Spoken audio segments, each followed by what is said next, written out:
First and foremost, let's get it clear. The company is pronounced SAP. That is the correct convention, rather than SAP. However, do forgive any occasional mistakes, even if I mispronounce it from time to time. SAP as a company was started by 5 former IBM employees who had the vision of revolutionizing the way in which companies would use business applications. And in 1972, when they started playing around with this whole idea, they would actually sit and work closely with the customers, literally at their desk side, in their offices, in order to fully understand the business processes of the customer. Now, this is one thing, as a recruiter, you need to be aware of. There will be ERP consultants who are very much on the functional or business side of things, and they will be very clued up on all the business processes, such as accountancy, finance, and procurement.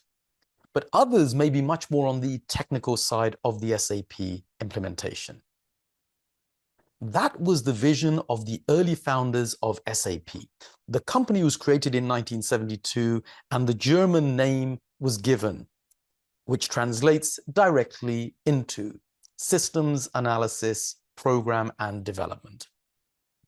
The key aim of any ERP solution is to understand the business processes and then to create a technology landscape that allows real-time processing and seamless applications to span all the business processes within a company.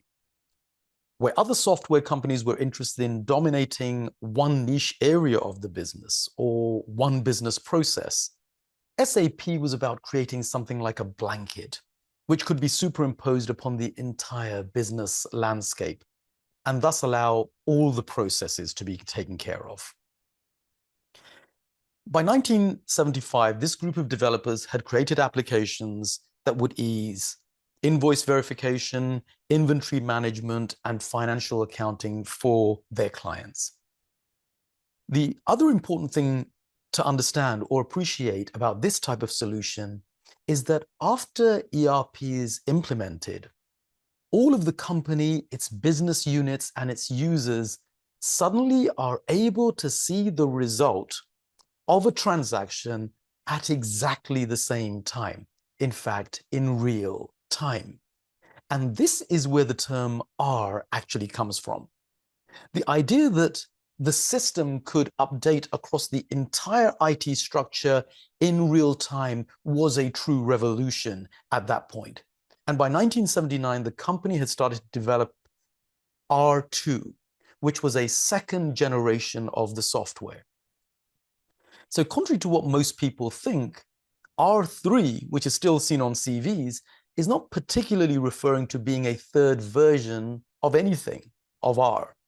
The 3 actually stands for 3-tier client-server architecture, which if you've studied the networking course, you'll know that most big companies today use a 3-tier or an N-tier architecture. It means loads of different machines between you, the user, and the server.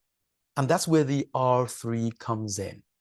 R3 refers to 3-tier client-server architecture. The team at SAP, with their new solution, enjoyed tremendous success with this real-time environment, and the company went public in 1988. But it really started becoming a global player by 1992. The company has continued to evolve with technology, creating solutions for mobile, database, and most recently for cloud-based environments. Of course, SAP had many competitors in the market, including Business Objects and Sybase, but it acquired both of these as a part of its ongoing growth strategy. And the company in 2022 has more than 440,000 customers across 180 countries. A key difference from its past is that 80% of its customers are actually now small and mid-sized companies.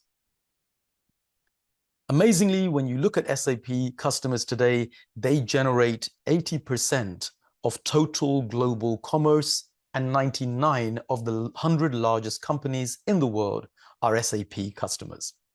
In fact, 85 out of the 100 largest companies in the world are SAP HANA customers. It's also a sideline that's worth noting that from an environmental perspective, SAP set a goal to become carbon neutral with its own operations from 2023 onwards.